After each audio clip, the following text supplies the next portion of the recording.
нь бол чөлөө зах зээл гэж ярьж байгаагийн хамгийн гол үндсэн шинж нь өөрөө чөлөө түн байдаг. Үнийг л хэрвээ ямар нэг байдлаар хязгаарладаг, зохицуулдаг, хяндаг, бууруулдаг, хүчээр ямар нэг байдлаар шийддэг байх юм бол энийг бол чөлөө зах зээл гэж хэлэхгүй. Энэ бол өөр төрлийн эдийн засгийн харилцаа болж таардаг.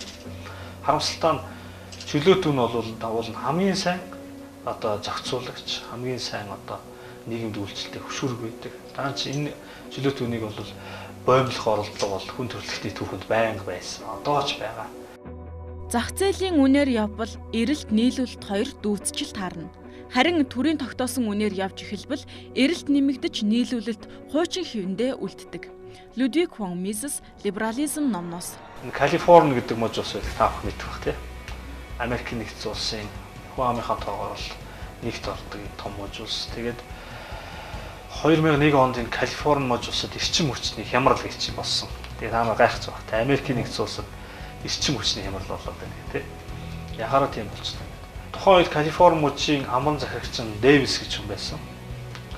Дэвис сонгогдох үедээ нийт санал асуулгад оролцсон сонгогчдын бараг 80-аас дээш үе саналыг авсан сонгогдсон. Маш мундаг хүчтэй өсөрч байсан.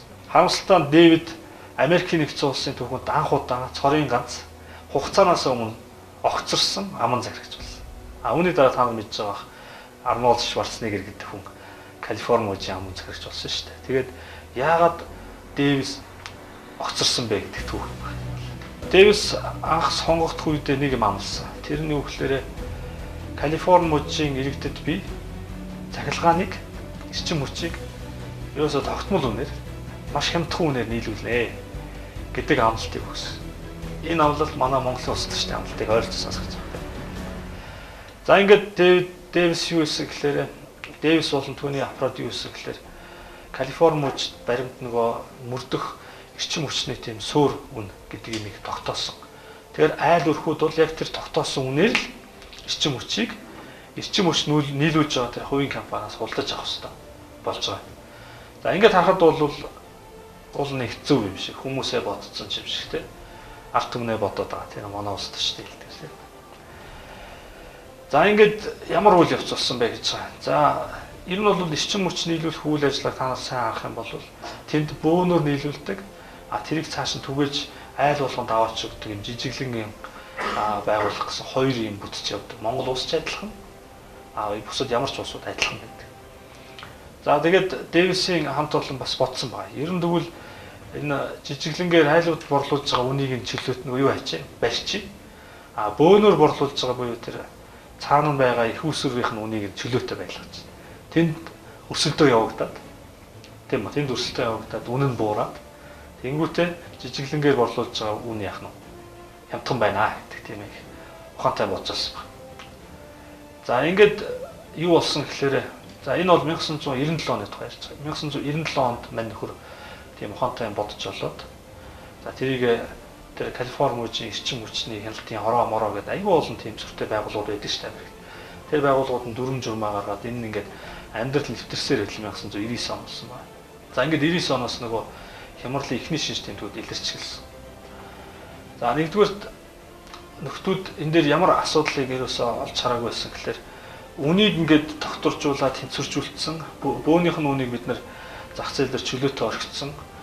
Тэр нь бирж дээр үн тогтдог байхгүй бөөний үн. Одоо өөрөлдвөл жижиглэнгээр борлуулах эрчим хүч худалдаж авч байгаа компаниуд Калифорни мужийн эрчим хүчний бирж гэж байна. Тэн дээр очиод бөөнөр худалдаж байгаа хүмүүсээс гэрээ хийгээд эрчим хүчээ авдаг. За тэгээ бирж дээр бүх юм явж байгаа, бүх юм nice сайхан болцсон гэдэг ингээд асуудлыг амар амархан шийдтсэн гэдэг юм байдлаар хандж ирсэн. Бүр Дэвисийн бүр алдартай үг байгаа. Эрчим хүчний хямрал ингээд би бол эхний симптомууд нь гараад ирсэн чинь мань хүн тэгж мэдгэцэн. Би юусэн 1 минутын дотор надад асуудлыг шийдэж чадна гэдэг. Өөрөөр тийм үүртэй байх дээр ихтэй байсан. За харамсалтай нь маш олон юм буруу дутуу тооцоолсон.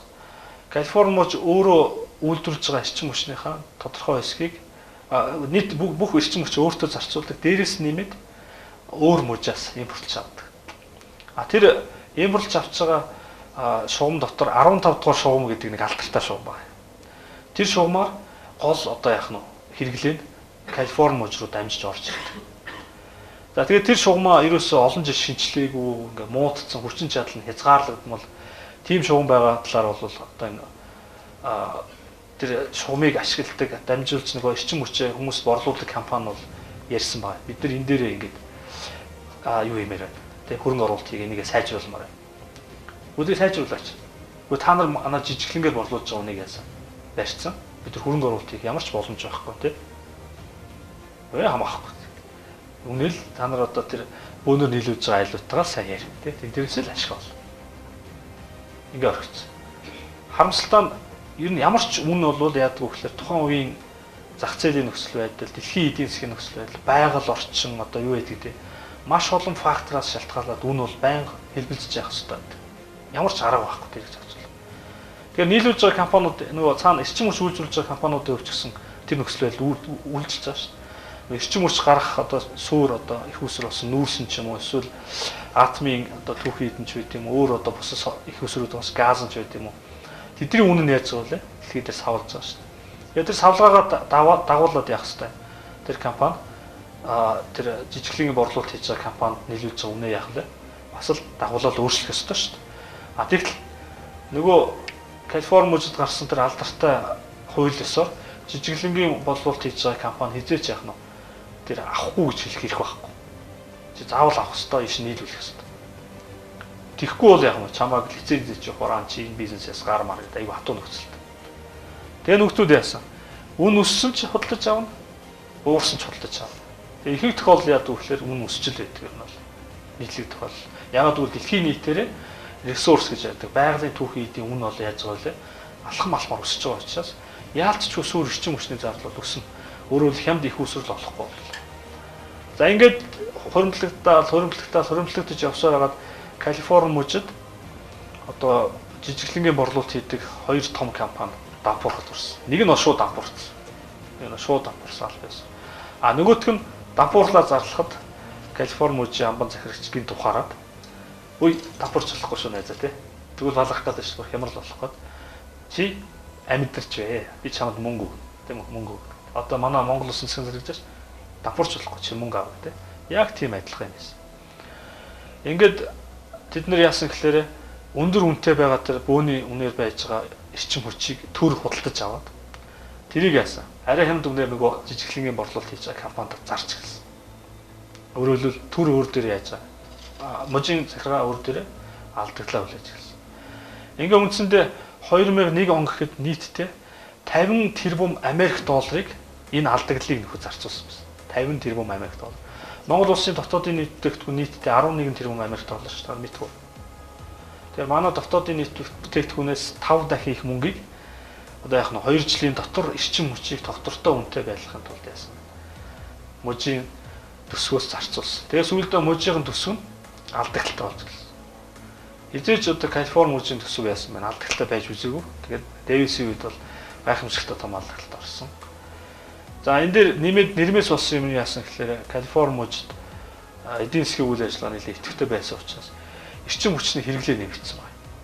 Өмнө нь Калифорнид үйлдвэрлэж байгаа, Калифорнид импортлж авчирж байгаа эрчим хүч нь тэнд хэрэглэж байгаа эрчим хүчнээс илүү байсан. Энэ бол нийлүүлэлт байсан гэсэн санаа шүү дээ. Харамсалтай нь 2001 онд яасан гэхээр хэрэглээ улам их нэмэгдсэн.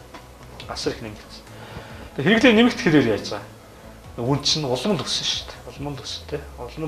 Улам л одоо цахилгааны эрэлт хэрэгцээ нэмэгдээд. Одоо Монгол улс ч гэсэн хэцүү шүү дээ. Та нар барилга барих гээд гүйцэтгэх юм бол цахилгааны техникийн нөхцөл аавна гэдэг бол аймаг хэцүү шүү. Тэрийг авцсан хүн бол гайхамшигтай шүү. Гайхамшигтай. Яг тэгэхээр Монгол улс ч гэсэн өнөөдөр бас эрчим хүчний хувьд яаж байгаа. Хомсолтой байдаг. Монгол улс эрчим хүч гаднаас буюу Оросын холбооноос импортлдог улс шүү дээ. За яг тийм нөхцөл байдал үүссэн. За ингээд үндсэндээ бол Калифорни мужийн төсөв дампуурсан. За аргаа ороод нөгөөдөл чи яасан гэхээр үнэ чөлөөлөе гэж бодсон. Тэгээ үнэ чөлөөлөе гэсэн чинь одоо байгаа үнэ нь шууд 800% өсгөр болсон. Тэгээ 800%-ийг төсөхгүй яах нь вэ? Яах вэ гэдэг асуулт руу орсон байна. За тэгээд энэ үед мэдээж хамгийн инээдтэй нь бас бизнесийнхэн бол их сэргэлэн л дээ. Сэргэлэн. Яг л ямар ч нөхцөлд аргаа болоод амьдэрдэг. Тэгээ тийм овсгоотой хүмүүс байгаа учраас энэ улс орон ч хөгждөг байхгүй. Одоо та нарын өмсөж байгаа хувцас идэж байгаа хэрэглэж байгаа бүх юм бол бизнесийнхны л одоо хийсэн юм шүү дээ. Түр хизээч юу ч хийгээгүй энэ дэр ураг гомсон ч нэж юм. Өнөөдөр бизнес эрхэлж байгаа хүмүүс усгоотой байгаа учраас эрсдлээ хүлээсэн учраас бид нэр ийм юм өмсөж зогсож байгаа байхгүй хамгийн нийтэд. Тэгээд тэнд та нар сонссон бол Enron гэж компани байсан. Enron. Энэ хямралын дараа Enron-ыг бол Америк нэгдсэн улсын засгийн газар аль бие усаар дампууруулсан. Ягаад гэвэл Enron тэр дунд айгүй их ашиг хийсэн байхгүй залтад. Бизнесмен хүн тийм л ухаантай. Яасан гэхээр Калифорни мужаас гаднаас нь орж ирж байгаа эрчим хүч байгаа шүү дээ. Гаднаас орж ирж байгаа эрчим хүчийг тэд нэр үнийн тогтоож чадахгүйсэн. Ягаад гэхээр тэр бол тэр мужийн хууль тогтоомжид үйлчлэхгүй хоёр мужийн хооронд тогтолцоогоор явдаг учраас тэгэнгүүт эрчим хүчний компаниуд сэтгсэн байна. Калифорни мужид үйлдвэрлэж байгаа эрчим хүчийг гадагш нь гаргаад тэгэхээр бодитоор гаргахгүй шүү дээ. Зүгээр хилцэл хийгээд гадагшаа зараад буцаагаад Калифорнид нь оруулаад ирчихсэн. Нэгсэндээ мөнгө угааж байгаа юм шиг байсан байна. Тэгээд тэрэн дээр бүр мегаватт laundering буюу тэр мегаватт угаах гэдэг ойлголт гарсан байна. Өөрөөр хэлбэл эрчим хүч угааж шүү дээ. Тэгээд тийм үзэгдэл гарсан. Тэгээд ингээд мегаватт laundering хийгээд эхлэхээр бүр үнэн нь яг өсөж эхэлж байгаа. За тэгээд нөгөө тэр тэргүй ингээд эрчим хүчний үнэн ингээд нэмэгдэхгүй ингээд лимитэд. Тэгээд тэрийг зараад авах тусмаа тэр компани улам их алдагдлалд ороод байгаа учраас алдагдлалд орж байгаа компани бас нэг бодож авсан байна. Тэрний яадаг вэ гэхээр одоо тэр эрчим хүч дамжуулж байгаа шугам байгаа шүү дээ. Тэр шугамаар дамжуулах эрчим хүчийг яадаг вэ гэхээр би энэ шугамаар 27 оны өдөр 20 мегаватт эрчим хүч яах нь энэгээр дамжуулна шүү гэдэг захиалга өгдөг байхгүй зарим нэг гол шугамуд дээр. Тэнгүүд нөхдүүд өөрийнхөө эрчим хүчийг зарахгүй байхын тулд тэг хүчээр тэр хямдгуунаар зарахгүй байхын тулд хиймлэр хоосон захиалга өгдөг.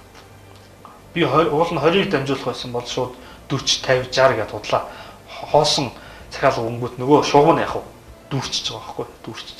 Шугам дүүрчихлээр тэргээр өөр эрчим хүч яах нь явуулж болохгүй шүү захиалга өгсөн юм чи тэ. Тэгээ нөгөөдөл чинь шугам дүүрцээ би эрчим хүчээ зарахгүй гэл тэ. Ингээс сууждаг болсон. Тэгээ өөрөөр хэлбэл алдагталтай ажиллахаас одоо айлхаа зугатаач хэлж шүү дээ. Иймэрхүү маягаар ингээд эрчим хүчнийхээ нийлүүлэлт нь улам нөгөө эрэлт нэмэгдээд идэг нийлүүлэлт нь бүр ингээд улам унаад байдаг ийм үзэгдлүүд бий болсон байна. Тэгээд Enron-ыг Америк засгийн газраас ялангуяа тэр эрчим хүчний одоо Америк нэгдсэн улсын засгийн газрын дэгдүүдэд эрчим хүчний хороо гэж байна. Тэр бол Америк нэгдсэн улсын нөгөө дэд ерөнхийлөгч гэдэг хүн Дик Чайни гэдэг хүний доор удирдлагын доор ажилладаг маш том байгууллага шалгалт хийгээд үндсэндээ энэ Америкийн энэ Калифорни мужийн одоо эрчим хүчний хямралд Enron мэтийн нэг 10-аад компани буруутай юм байна. Бизнесийн байгууллагуудаар тахил өргөөд ер нь ямар ч тохиолдолд хийгдгийг төрийнхэн бурууг л үлддэг байхгүй. Тэгээд тахил өргөөд Enron-ыг дампууруулаад бусад компаниуд дээр маш өндөр торгуул тавиад ингээ үндсэндээ хямрал бүр гүнзгийж байгаа тийм бүр гүнзгийж байгаа. Тэгээд энэ хямралаас яаж гарсан гэхээр хэсэгчилж өнөө чөлөөснөр л гарсан. Үнийг хэсэгчлээд ингээ ажмаар чөлөөлөө.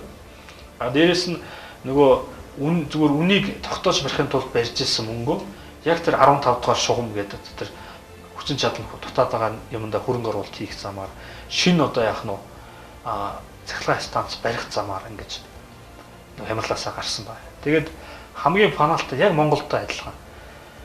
Одоо 5 дугаар цахилгаан станц гэдэг үлгэрийг та их олон жил сонсож байгаа тийм маш олон жил ярьлаа шүү дээ. Зөвшөөрлийг өгдөг л гэж байгаа тийм зөвшөөрөл өгдөг. Төөрөнийг нэг айхтар зөвшөөрөл өгдөг лазар байдаг шүү дээ тийм. Тэгээд зөвшөөрөл өгөхгүй байсараад энэ 5 дугаар цахилгаан станц ч одоогоор хэдэн жил болж байгаа. Яг тийм кейс тэнд болсон байна. 1994 оноос хойш Калифорни мужид би эрчим хүчний юм станц байгуулъя гэдэг 16 компани хүсэлт ирсэн байгаа байхгүй 16 компани бид нар ийм байгуулъя.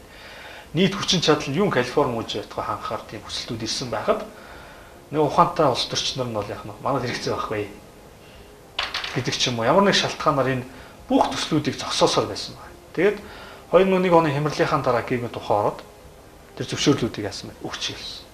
Ингээ нэг зөвшөөрөл авсан аж ахуйн нэгжүүд эрчим хүчний станцууд байгууллаа, нийлүүлэлт нь хэвэн боллоо гэх замаар буцаагаад энэ эрчим хүчний гэдэг Калифорни эрчим хүчний хямрал гэдэг нэртэй юм бол дуусгар болсон байж. Одоо яг ийм түүх Монголд явж байгаа. Хамгийн авилтаа яг одоо явж байгаа. Тэгээд бид нар яагаад заавал гадны энэ алтан оног давтах хэрэгтэй тийм сайн ойлгох. Бараа таваарыг хэд үнэтэй болгодог хүчин зүйл бол төрийн татвар. Учир нь үйлдвэрлэгч дампуурахгүй тулд татварт алдсан мөнгөө барааныхаа үнэт шингээдэг. Либертар илэрхийлэл. Үнийг боомлох, хязгаарлах, хин нэгэндээ сайн хийх гэж байгаа тэр орлого болоо тий. Төрийн ялангуяа орлого болгон иймэрхүү хувь заяар дуусдаг. За хамгийн нийтдээ тухайн үед хэрэглэгч нар ингээд хямдхан захиалга аваад байгаа юм шиг мөртлөө нөгөө талдаа яасан? Эрчим хүчин тасалдах тэгээд эрчим хүчээр үйл ажиллагаа явуулдаг компаниудын зардал нь өсөх, тэр хэмжээгээр үнэ нэмэгдүүлэх. Тэгээд бидний худалдаж авч байгаа яг бүтээгдэхүүний үнэ нэмэгдэх. Дээрээс нь төсвийнх нь нөгөө можийнх нь төсөв өөр алдагдaltaй болсон юм чинь. Тэр алдагдлыг юу гаргах юм? Татвараа нэмэгдүүлэх замаар хувь хэмжээг нь эсвэл татврын сөөр буюу татвар ногдуулдаг орлогынхон төрлийг нэмэх замаар ч юм уу. Ямар нэг байдлаар тэр алдагдлаа нөхдөг. Тэр алдагдлыг хаанаас нөхдөг вэ гэхээр цорынгаас их өсвөр нь бид нар байхгүй. Төр нэгж төгрөгний үнцийг бүтээдэг. Нэгж төгрөгийн үнцийг бүтээдэг. Тэр үнцийг хэн бүтээдэг вэ гэхээр бизнесийн байгууллага бүтээдэг. Энийг аягүй сайн бодох хэрэгтэй. Дотоодын нийт бүтээгдэхүүнийг 3 аргаар тооцдог. Нэг нь болохоор бүх нэмэгдсэн өртгүүдийг нийлүүлж тооцдог. Энэ бүх нэмэгдсэн өртгүүд гэдэг бол хувийн хвшлийг бий болгож байгаа нэмэгдсэн өртгүүд. Дотоодын нийт бүтээгдэхүүнийг зардлын аргаар тооцдог. Зардлын аргаар тооцоход нь засгийн газрын зардлыг гараад ирдэг. Инээдтэй байна. Засгийн газар зардал гаргадаг. Тэгэхээр ийм газар өөрөө буцаагаад нийгэмд аягүй тийм эвгүй импакт үр дүнг өгөөд байгаа жишээ бол одоо гадны жишээ бол энэ байна. Үн ихсэж байна гэдэг бол барааны хангалт бага байна. Харин үн буурах юм бол барааны хангалт хэтэрчээ гэсэн үг. Хайк боолчлогдох зам номноос.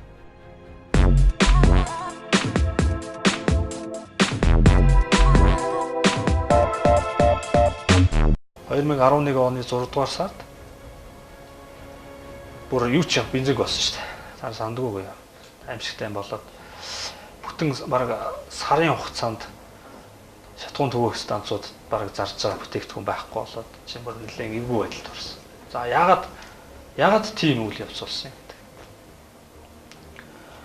2012 оны 11 оны 12 дугаар сар, за 12 оны 1 дугаар сард нефтийн бүтээгдэхүүний одоо бензинуудын үн дунджаар 230 төгрөгөөр нэмэгдсэн. Огцон нэмэгдсэн тийм.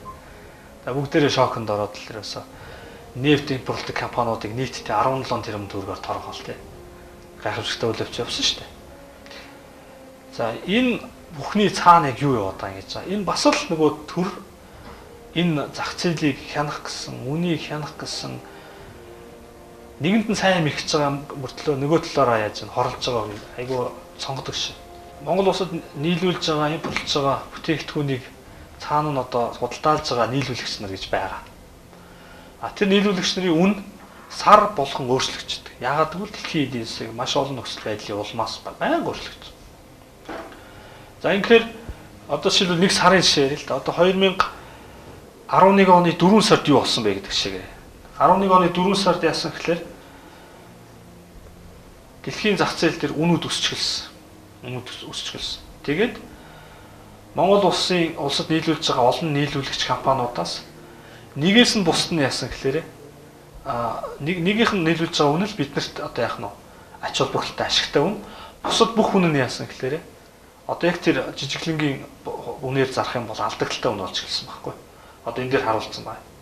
Ерөнхийдөө за жишээ болоход нэг 5 нийлүүлэгч байлаа гэж бодъё л дээ. 5 нийлүүлэгч байлаа гэж бодоход одоо тэр энэ хөндлөн цэнхэр шугам болвол тухайн үед мөрдөжсэн үнэ авахгүй жижиглэнгийн үнэ. Тэгэхээр нэг л нийлүүлэгчийн үнэ нь тухайн үед мөрдөж байгаа үнээр зарахад яах нь ашигтай. Бусад нийлүүлэгчний үнэ яасан байна. Тэр үнээр хийхэд маш өндөр алдагдaltaй байсан. За тэгвэл бид нэр үнэ нэмье гэж байна тий. За үнэ нэмээд зарчих л та. Засгийн газрын хөгжлөө. Үгүй ээ. Тийм байхгүй. Тийм юусоо байж болох. Яагаад гэвэл одоо сонгуульд өгч байгаа. Мөн ерөнхийлөгчийн сонгуул болох гэдэг чинь. Юу ярьж байгаа даа тий.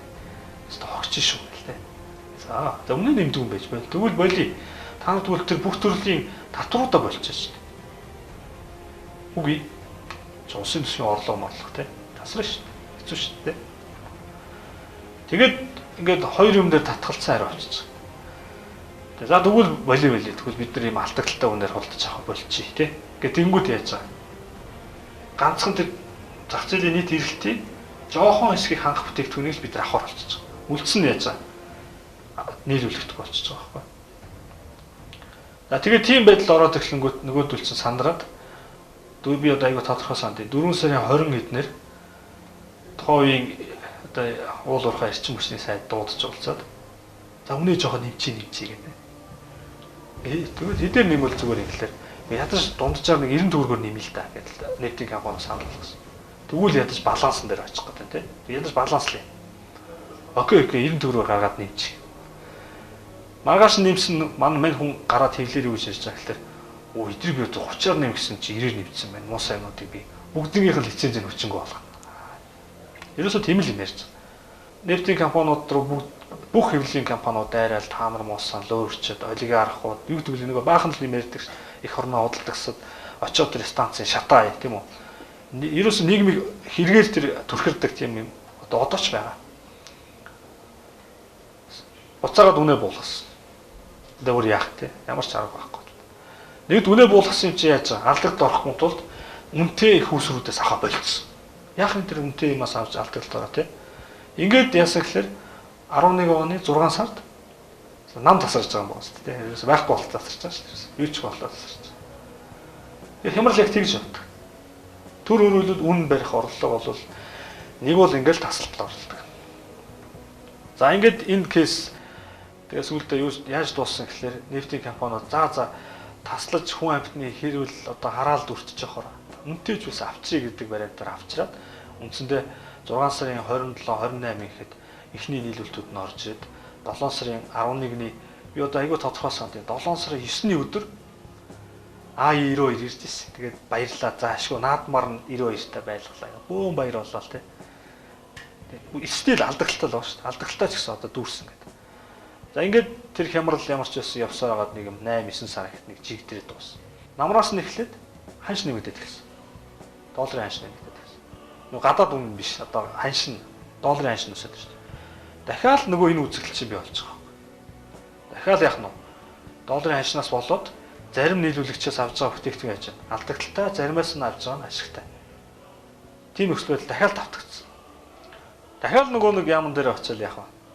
Энэ төр бүгдийг шийдэж байгаа учраас нэмчил та. Юу хийж байгаа наа чи одоо?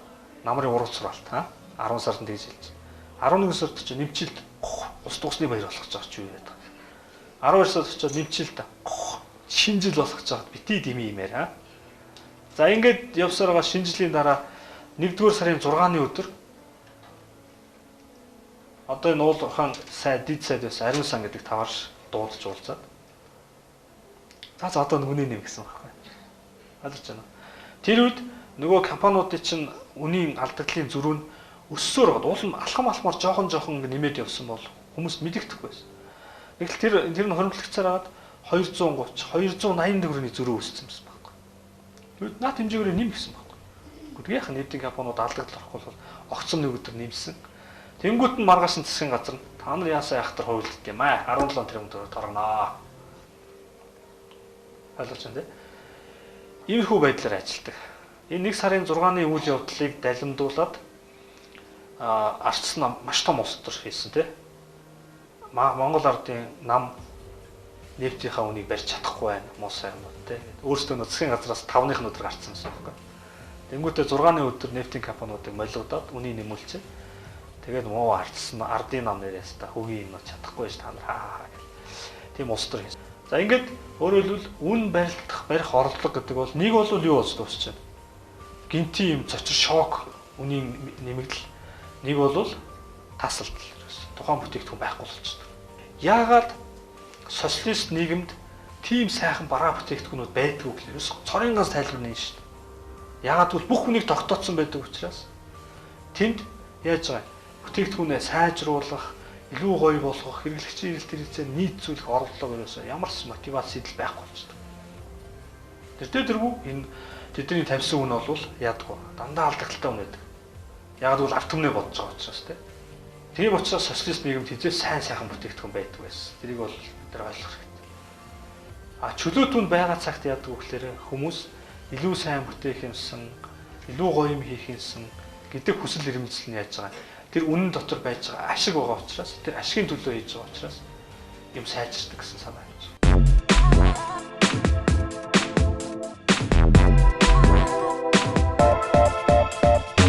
Долларын ханшид байсан 1400 орчим байсан. Одоо 1800 болчихсон. Тэгэхээр гаднаас улдаж авч байгаа бүтээгдэхүүний үн яаж байгаа? Өсөх ёстой байсан.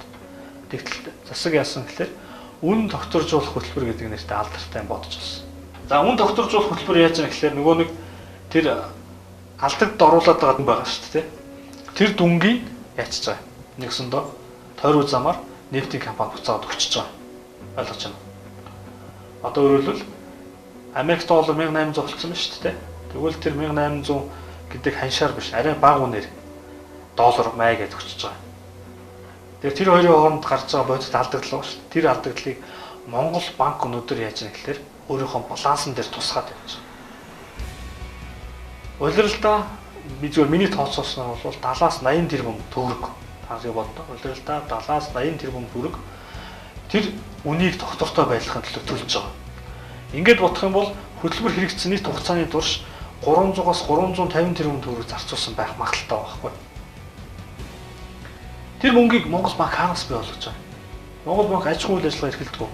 Үгүй. Тэрийг яаж хийвэлж байгаа гэсэн. Тэгэхээр төгрөгийг нийлүүлэх нэмэгдэхин суурь аргагүй байхгүй. Төгрөгийг нийлүүлэх нэмэгдэхээр яаж байгаа? Долларын ханш нь буцаал яах нь? Өсгөөсөөр аргагүй байхгүй. Долларын ханш окей өсдөг юм байж. Нефтийн бүтээгдэхүүний ханшийг ингээд үнийг доктортой барьцсан юм байж. А гэтэл хүмүүс дандаа ганцхан бензин худалдаж авдаг шүү дээ. Чихэр авна, тэр талх авна, өөр бусад зөндөө олон юмнууд худалдаж авч байгаа. Тэр бүх бүтээгдэхүүнийх нь үн яасан юм? Өсөж гисэн. Өнөөдөр инфляц албан ёсоор 12%-тэй гэж ярьж байгаа шүү дээ. Албан ёсоо гэж би хэлж байгаа шүү. Энэ бас хаалттай. Ягаад гэвэл сонин нэг статистик сонь шүү дээ. Сонь дооц. Албан ёсоор 12%. 12% инфляц гэдэг чинь өндөр шүү дээ. Маш өндөр инфляц. Тэгэхээр инфляцаар дамжуулаад та нар яаж байгаа? Хямдхан бензин хэрэглэснийхаа мөнгийг төлчихөж байгаа байхгүй. Ялгаа байхгүй. Эдийн чорт. Нэг карманаас аваад нөгөө кармаагаараа төлчихөж байгаа. Ямар ч ялгаа байхгүй. Ер нь бол төрийн эдийн засгт оролцоо гэдэг юм айхтар том сэдв байдаг. Төрийн эдийн засгт оролцоо бол маш олон одоо чиглэлээр явдаг. За нэгдүгээрт нь бол мөнгөний бодлого, хоёрдугаарт нь төсвийн бодлого, гуравдугаарт нь энэ эдийн засгийн бүтэц гэж яриад байдаг шүү дээ. Эдийн засгийн өөрийнх нь бүтцийг өөрчлөх замаар бас оролцдог. Тодорхой хөтөлбөрүүдийг хэрэгжүүлэх замаар ч юм уу тийм. Тэгээ хамгийн бүдүүлэг оролцоо нь бол шууд үн рүү орох оролцоо гэдэг. Энэ бол өнгөрсөн 20 дугаар зуунд бид нэр бүл бүтэн 100-ийнхаа туршчихсан тэр туршилт байгаа шүү дээ. Социализм гэдэг туршилт. Тэр туршилтаас ойлгоод авцсан гэж би бодож байгаа зүйл байхгүй. Уул нь энэ үнэн чөлөөтэй байх хэрэгтэй байна. Ядаж тийм. Тим нийгмийг бид нар зах зээлийн эдийн засаг гэж нэрлэдэг юм байна. Тим харилцаа эдийн засгийн харилцаа. Гэт ойлгоцсон гэж бодсон чинь манайхан ойлгоогүй юм. Хамгийн сонирхолтой нь ойлгоогүй. Тэр зах зээлийн эдийн засгийн харилцааны хамгийн чухал суурь болсон үн рүү яаж нэг гэхээр хайр найргүй хуруугаад төрж байгаа. Одоо маш олон үнэнд оролцож байна. За нефтийн бүтээгдэхүүний үнэнд, махны үнэнд, орон сууцны үнэнд, барилгын материалуудын үнэнд их мэтлэнгээр зөндөө олон үн докторжуулах хөтөлбөртэй учраас тэр болгонд нь үннийг зохицуулах гэж хаах гэж оролдож байгаа. Одоо дараагийн зөвхөн миний айж байгаа айц шүү гэхээр хэрвээ Монгол банк энэ үн докторжуулах хөтөлбөр гэдэг юм а хэрэгжүүлэхээ огцсон болов яах вэ? Одоо ерөнхийлөгч нь огцроод тий. Дараагийн нэг хүн гарч ирсэн нь ууй нэст айгүй буруу юм байна. Боли огцсон энийг боли гэж хайчвал бензиний үн шууд яаж байгаа юм? Юу 200 байт 300 400 төгрөгөөр өсөх тийм магадлал байгаа. Тэр үед яах вэ? Эдийн засгт маш хүчтэй шоконд орно ш. Тийм үү? Нөгөө инфляц нь бүр ингээд галзуураад алга болж байгаа. Тэгэхээр Монгол банкнд одоо ямар гарц үлдэж байгаа нэхлээрээ үргэлжлүүлэх тий. Үргэлжлүүлээд мөнгөө хэвлэн алдаглыг нөхөж өгнө. Мөнгөө хэвлэн алдаглыг нөхөж өгнө тий. Хэдийн хүртэл мэдэхгүй юмсан явна. Монгол банкны нэг аз таарад бас нэг шанс байгаа. Тэр нь юу гэхээр гадаад зах зээл дээр яах нь нефтийн бүтээгдэхүүн нь буураад нөгөө нэг одоо нөхөж байгаа тэр алдаглын хэмжээ яах нь багах болчихно гэсэн үг шүү дээ тий. Тэнгүүт нь гэлс яах нь хөтөлбөрөө зогсооч гэсэн.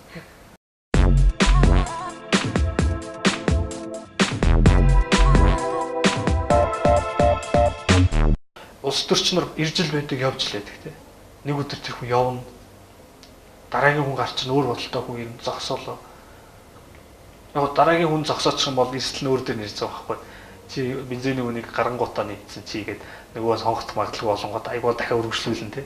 Улс төрч сонирхолтой хүмүүс байдаг шүү дээ. Тэгэхээр энэ нөхцөл байдал цаашаа яаж өрнөхийг би бол одоо гайхаж байгаа. Хэдий хүртэл явах юм? Яаж явах юм? Ямар байдлаар төгсөх юм те? ямар ч л байсан нэг сайхан төсөх байх гэж бодсон. Тэгэхээр энэний үнцнийг хэн төлдөг вүлээ? Бид нар л төлж. Хамгийн аюултай бид нар өөрсдөө л төлж. Тэгэхээр би юу ч хэлмээр байна гэхээр энэ төрийн одоо албанд очсон, очоогүй янз бүрийн хүмүүсийн эдийн засгийн асуудлаарх янз янзын амлалт тэр юмд бити итгэж байгаа чи. Тэр бол аюултай тоглоом. Маш аюултай тоглоом. Дээрээс нь би юу хэлмээр байна гэхээр энэ засгийн газраас, энэ Монгол банкнаас бити юм нэхээч. Тэ? Зөв чөлөөтэй хайчид эднийг бас тэ. Сонгодоо явж илээ. Тэр нэмэр байхгүй тэр хинч сонгоцоо эдийн ч адилхан. Тэгэхээр тэр хүмүүсээс чи эдийн засаг яачваа, чи долларын ханш яачваа гэх нэххээр нөгөөдөл чинь ажил хийхээс өөр арга болчих. Мөн үү? Тэгээ ажил хийхээрээ тийм ухаантай бодож олоод улам боснолоод байдаг. Тэгэхээр тэднийг тэгмээр байна. Зөвгөр найч юм тий. Юу ч хийсэн, юу ч хийгээгүй ч сонгоцлээ тий. Ямар амат тий. Бидний амьдралыг сүрүүлэхгүй л чөлөө зах зээл нь жамаараа яваад үнэн жамаараа тогтоод бидний карманаас хууль бусаар хулгаалдаггүй. Тэгээд яг л зах зээлийн жамаар үн өссөн бол өссөн, буурсан бол буурсан. Өссөн үед нь бид нар өссөн мөнгө төлөөд буурсан үед нь буурсан хямдралыг ингээд ашиглаад явдаг. Тийм хэвийн эдийн засгийн нөхцөл байдал бол ормоор байгаа байхгүй. Уул нь хамгийн сайн арга нь бол би өөрийнхөө амьдралыг л авч явах юм байна. Тэрэнд энэ хүндлэнгийн хүмүүс ингээд бас гай болоод байгаа юм байна тий. Тийм л нийгмийн төлөө бид нар явмаар байгаа. Тэгээд энэ үзэл санаа бол ялцчихгүй л либертар үзэл санаа.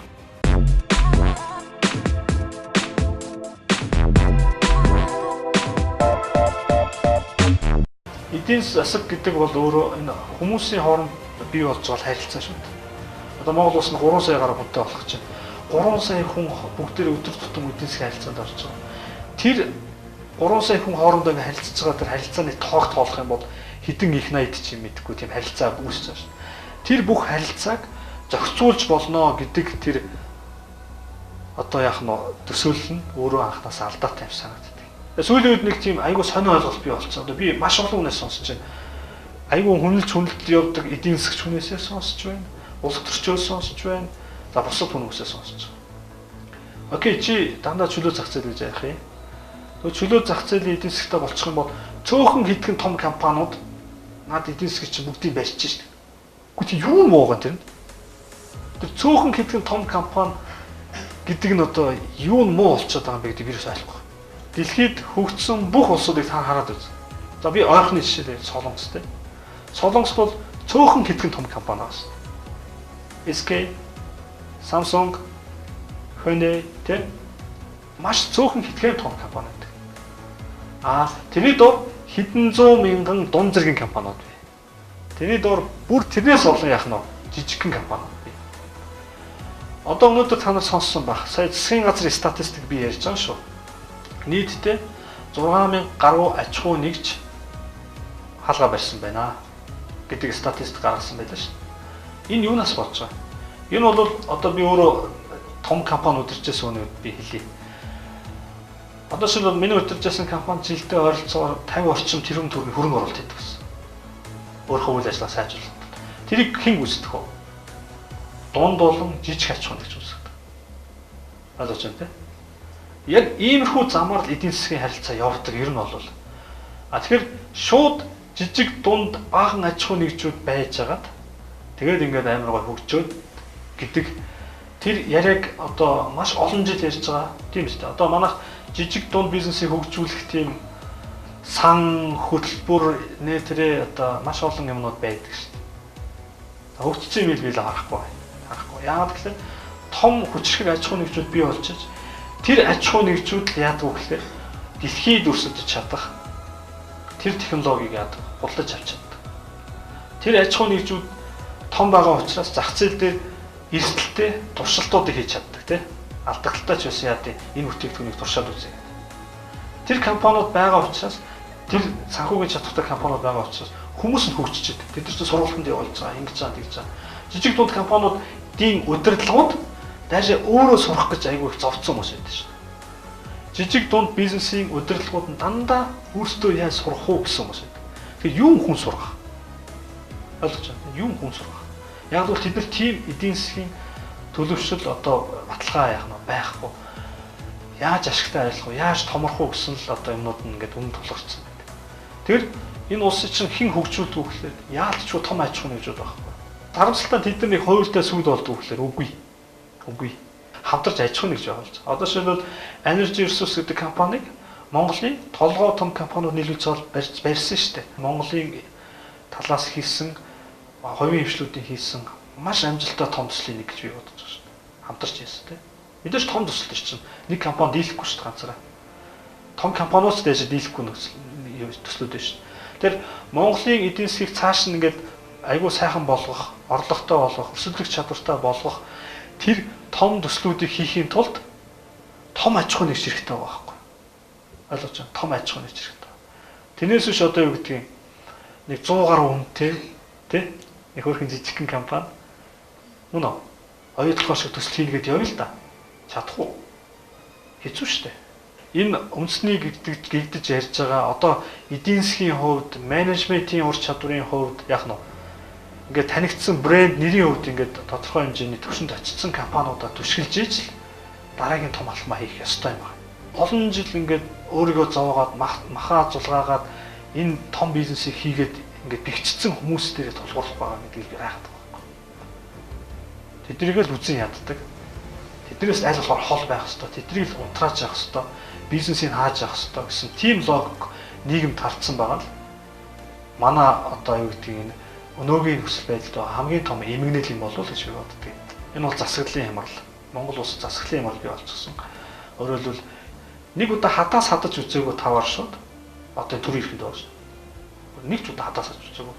Нэг төрний борлуулалт хийж үзээгүй те. Яг боддоор одоо аж ахуйн үйл ажиллагаа эрхэлж үзээгүй тавар шууд л байгаа байхгүй. Тийм хүмүүс хүний бүтээсэн баялагийг татвар нэрээр ч юм уу бусад нэрээр татаж авчирчаад дур зороогоор зарцуулж байгаа. Энэ бол засаглалын хямрал. Тэгэхээр энэ үйл ажиллагааг бид нар хяндаг, болио хэлж чаддаг, зохиол унгааж чаддаг тийм хүчтэй засаглал байхгүй учраас Монгол улсад яаж энэ нөхцөлөө сайжрахгүй гэж харж байна. Энэ үн рүү ордог энэ бүдүүлэг үйл ажиллагаа нэгдүгээр зогсоох хэрэгтэй. Хоёрдугаарт нь энэ том аж ахуй нэгжүүдээр тулгуурлаад хурдан хугацаанд том эдийн засаг нөлөө үзүүлэх төслүүдийг хэрэгжүүлэх ёстой. Төр нь өөрөө зөв засаглалтай байх ёстой. Жижигхэн байх ёстой. Орохгүй юмаа заагаа мэддэг байх ёстой гэсэн санаа л ирж байгаа.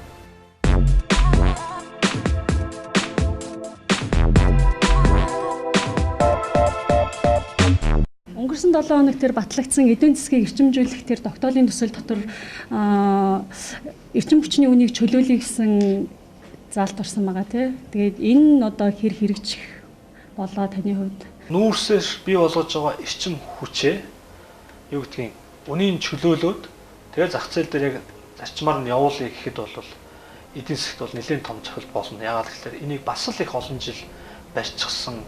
Одоо ялангуяа эрчим хүчний дамжуулах сүлжээ компаниуд нь дээрээс нь эрчим хүчнийг үйлдвэрлэж байгаа станцууд нь эрчим хүчний үйлдвэрт одоо нүүрсээ нийлүүлдэг уурхаанууд нь ингээд олон жил дамнаад ингээд хоригдлогдсон их том алдагдaltaй явж байгаа салбар шүү дээ. Тэгэхээр энийг чөлөөлөх юм бол цаадуулчин бол огцом чөлөөлөхгүй л байна. Айжмаар гэж ярих байна. Харамсалтай нь айжмаар гэдэг яриаг явж ивэл дахиад нөгөө хяналт, дахиад нөгөөтгөө их хизээ ихэд одоо ингээд суллах уу гэдэг чинь айгүй маргаантай асуудал шүү. Энэ ч тэрийг мэдэхгүй. Худалдааны тухай хуулийн төсөл явж байгаа. Энэ хуулийн төсөлтөөр болохоор үнийг тийм зохицуулдаг, тийм зөвлөлттэй байя гэсэн тийм юм орсон байгаа. Энэ дээр танаас хамгийн зүгээс одоо тийм лобби хийдэг ч юм уу те. Энийн эсрэг тийм үйл ажиллагаа юу явуулах уу? Одоогийн төр маань зах зээл дээр байж байгаа үнийг зохицуулах одоо өөрийнхөө хууль эрх зүйн одоо юу гэдгийг үндслүүдээ маш сайн тавьчихсан байна. Стратеги гэдэг нэг айгүй ухаантай асуудал болцсон. Тэгэл жоохон эвгүй харагдвал энэ стратеги ах шүү гэж хэлцдэг тийм. Тэгсэндээ энэ торгуулийн сум гэж хэлж байгаа яг адилхан хэлдэг.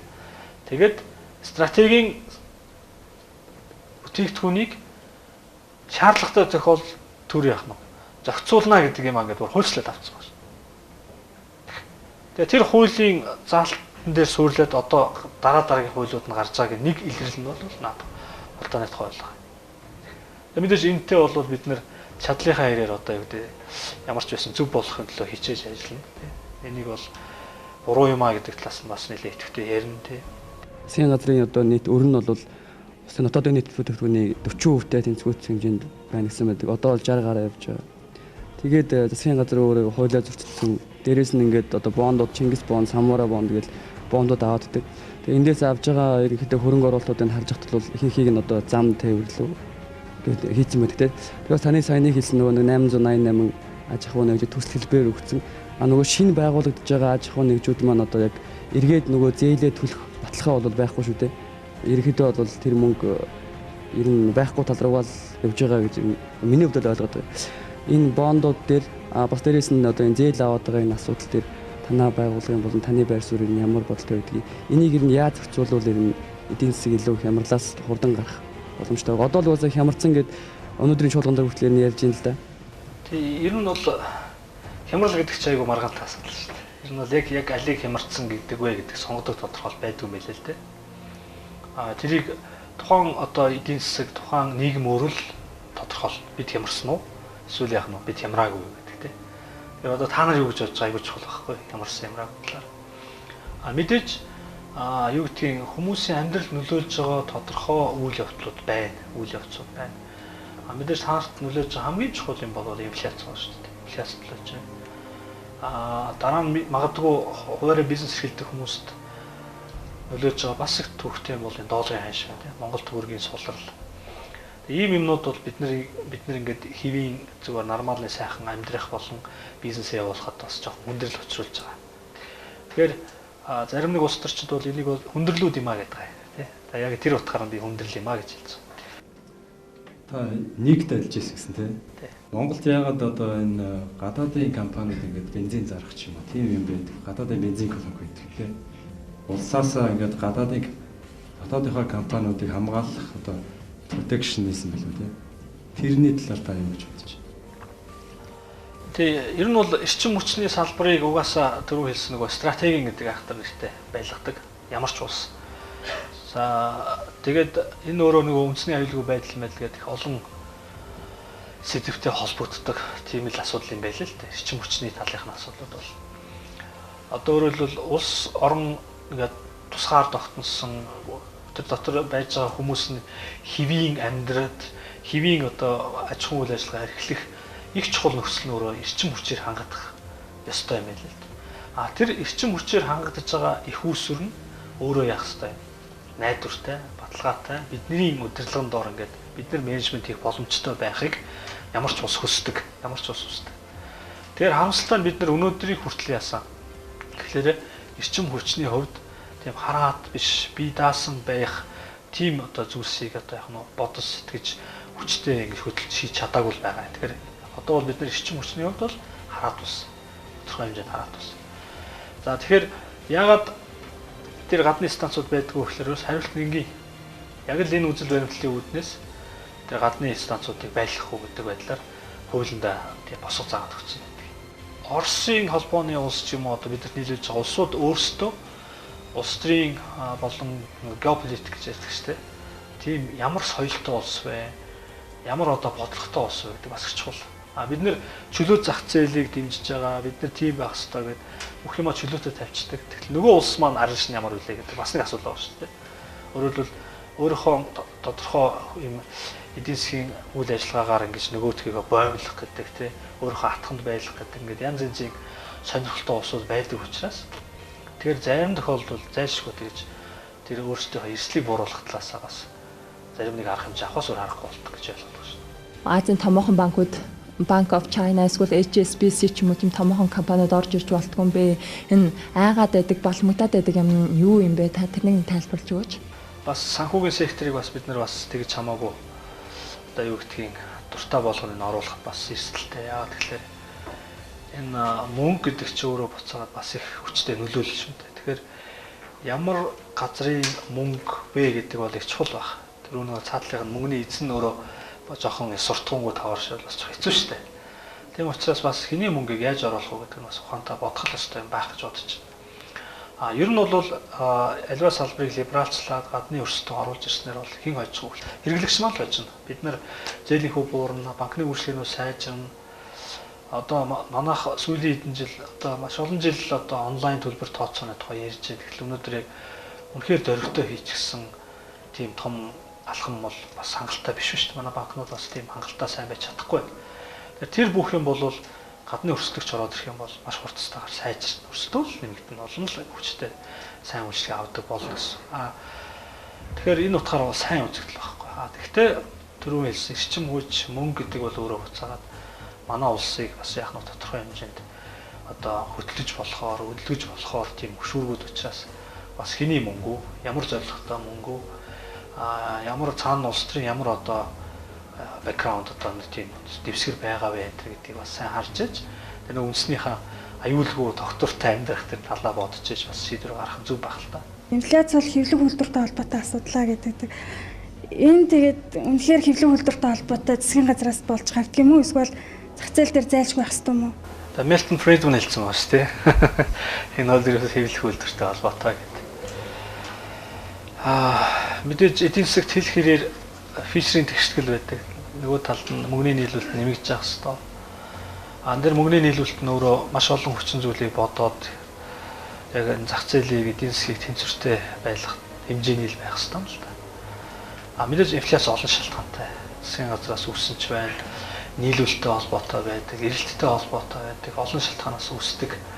Тэгээ Монгол Улсын засгийн газар бол жишээлбэл нийлүүлэлттэй холбоотой тэр эрэлт нөгөө инфляцийг гаргахгүй тулд одоо замын үүдийг жишээлбэл өргөдөх нь гэдэг маш олон жил ажиллаж байгаа бас тодорхой үр дүн гарч байгааг харж байгаа. Тэгээд өөрөөр хэлбэл тэнд замын үүдийн хүчин чадлаас болоод Монгол улс нийлүүлж байгаа бүтээгдэхүүний тоо хэмжээ эрэлтээс яаж бага болчиход тэрнээсээ болоод тодорхой бүтээгдэхүүний үн өсөд байсан.